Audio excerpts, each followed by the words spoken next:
Asoma Visión, Motivación y Desarrollo MID presentan el programa Respuestas a Preguntas que Incomodan, con el Dr. Yatensi Bonilla, con el tema ¿qué es la predestinación? Parte 2.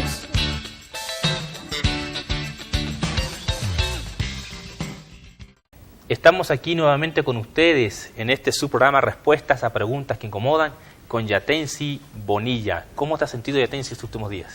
No, muy contento porque estamos trabajando una pregunta que nos mandó hace meses una persona sobre lo que es la predestinación y justo ya estamos contestando esta pregunta. Yatensi, ¿crees que la respuesta a esta pregunta trae edificación al pueblo de Dios? ¿Crees que trae polémica o división? No sé, lo único que sé es que estamos respondiendo muy profesionalmente y muy técnicamente, más allá de las repercusiones que va a tener. O sea, yo creo que este programa se ha elaborado para responder objetiva, científicamente, porque a veces se tejen muchos mitos sobre cuestiones que nunca existieron. Y a veces la gente va creando una cultura sinónimo de verdad de algo que no tuvo una base. Entonces es bueno aclarar muchos conceptos desde el corazón de las escrituras, manejando las lenguas originales y también del corazón de la historia.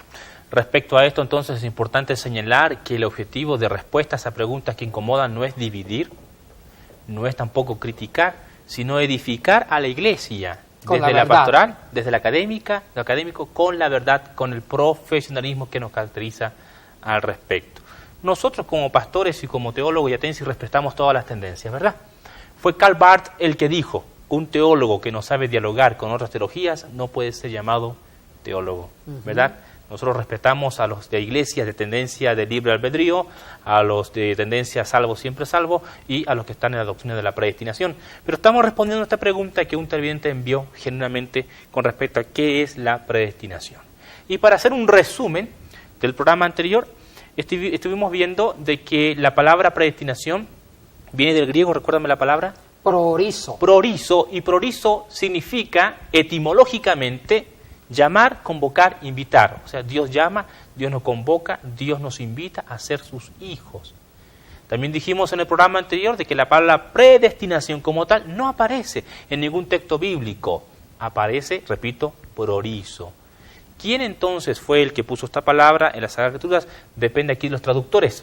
San Jerónimo, siglo V, influenciado por su amigo y contemporáneo San Agustín de Hipona, que a su vez fue influenciado por un gigante de la filosofía, Platón, quien concebía el mundo de las ideas y el mundo material. Para Platón, entonces, las ideas o el alma del ser humano estaba ya predeterminada a volver a su mundo de origen, el mundo de las ideas. Esto plasmó fuertemente el corazón y mente de San Agustín de Hipona y obviamente a San Jerónimo. Interesante. El programa anterior sentamos las bases históricas y filosóficas, pero no podemos detenernos aquí, porque hay otros pensadores, ya por el siglo XVI, que hicieron fuerte esta doctrina y que desde ahí muchas iglesias también han fundamentado sus bases, sus doctrinas. Nos referimos a Ulrich Zwinglio, por ejemplo, del siglo XVI, Juan Calvino también. Yatensi, ¿qué tenemos para hoy?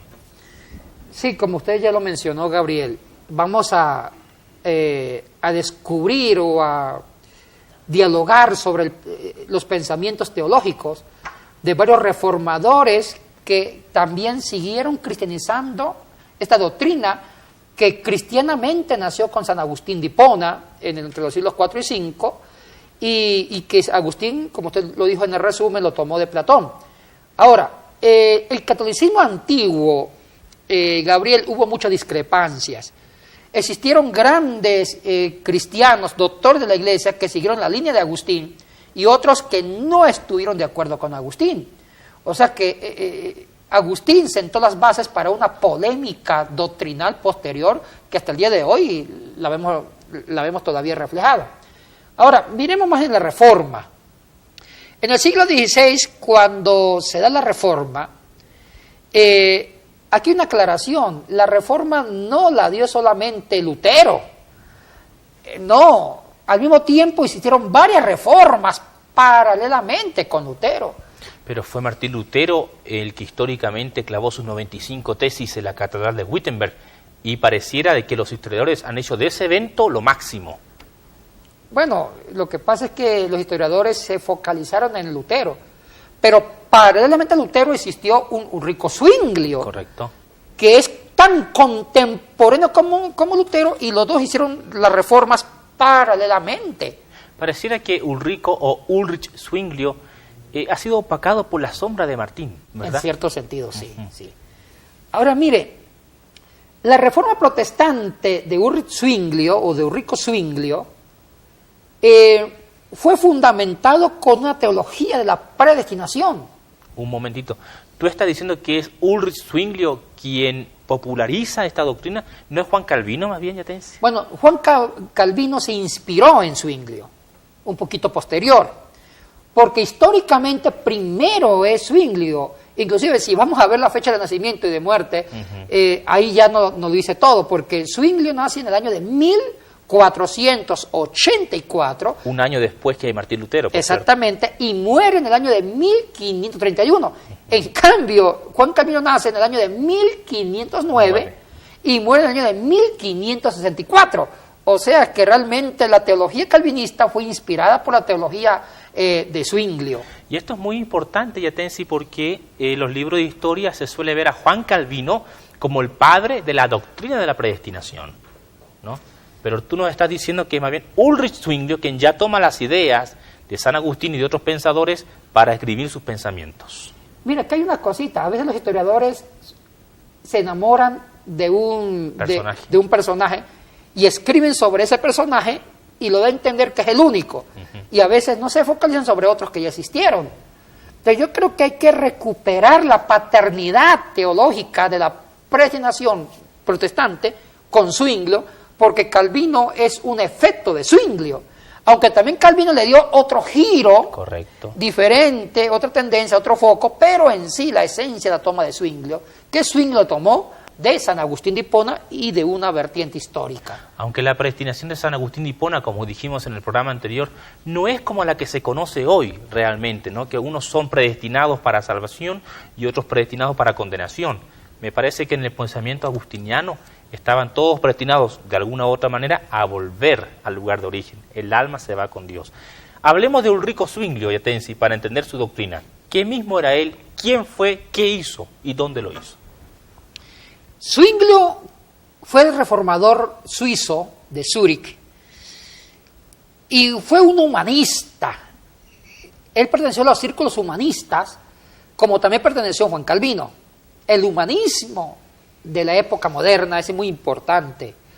Ahora, cuando hace la reforma que hizo Zwinglio fue una reforma más patriótica, porque él amaba a su país, a su tierra natal, a Suiza. Y los suizos eran grandes soldados que vendían sus servicios como mercenarios a los que adquirían su servicio. Entonces, él quiso decir, mire, el catolicismo antiguo no ha ayudado a una identidad patriótica nacional.